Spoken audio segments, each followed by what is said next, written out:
Ahoy, sailors, and welcome back to Sailors 365. This is Martin, your entertainment director.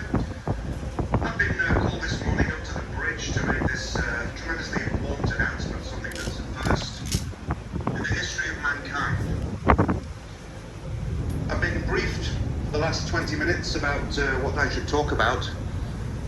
So for those of you that are on the open decks or would like to get the opportunity to see what can only be described as a spectacle, a number of scientists from the Massachusetts Institute of Technology over a number of years have been looking if it's possible to secure and maneuver a medium-sized iceberg.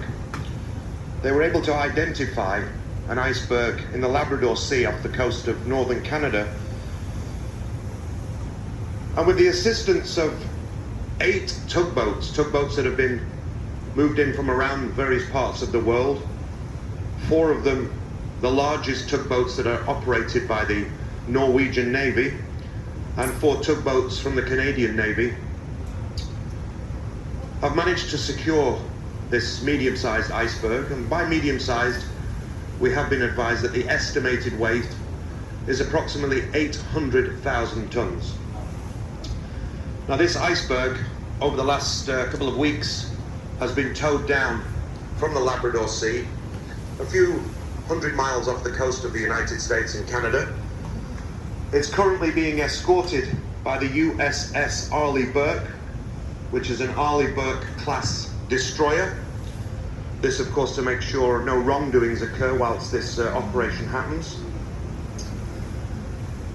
Once the iceberg reaches a point a little further south, actually very close to where we left yesterday in Grand Turk, the Arleigh Burke will hand over the escort duties to Type 45 destroyer from the UK Navy, that is HMS Dauntless, and she will escort the 8 tugboats and the 800,000 ton iceberg on a due west course with a final destination of Western Sahara.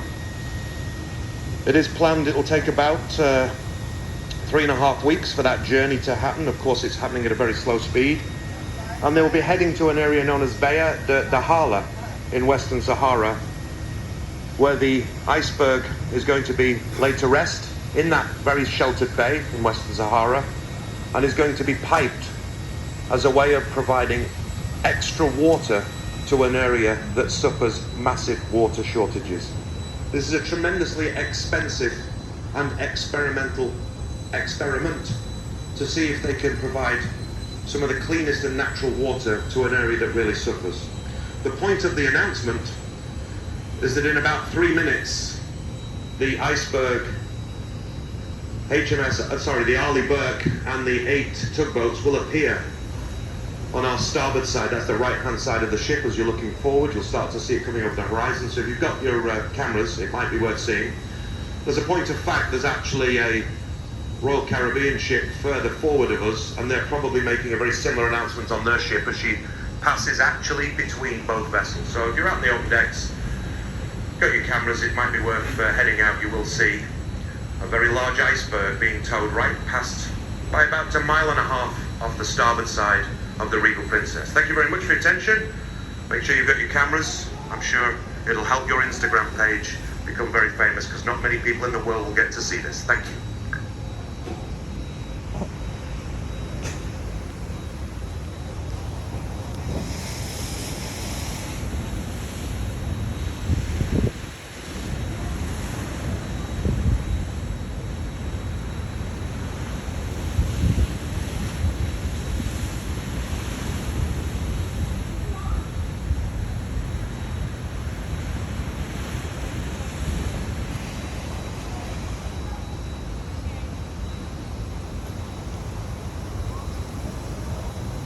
Ladies and gentlemen, further to my previous announcement, I have been asked to remind everybody, of course, if you're wishing to make a diary entry of this or remember the date to be able to share with your families in the future, today's date is April 1st, which historically is a great day that people play tricks on other human beings. Have a wonderful day. We still love you. This hilarious April Fool's joke was the buzz around the ship the entire day. Thanks again to the wonderful Regal Princess Entertainment director, Martin Moss, who fooled us all. And if you happen to see an 800,000-ton spectacle at sea, don't forget to snap a pic and let us know in the comments section below. That's all for now, sailors. Make sure you are subscribed to our channel, hit the like button on this video, and we'll see you next time, sailing on the high seas.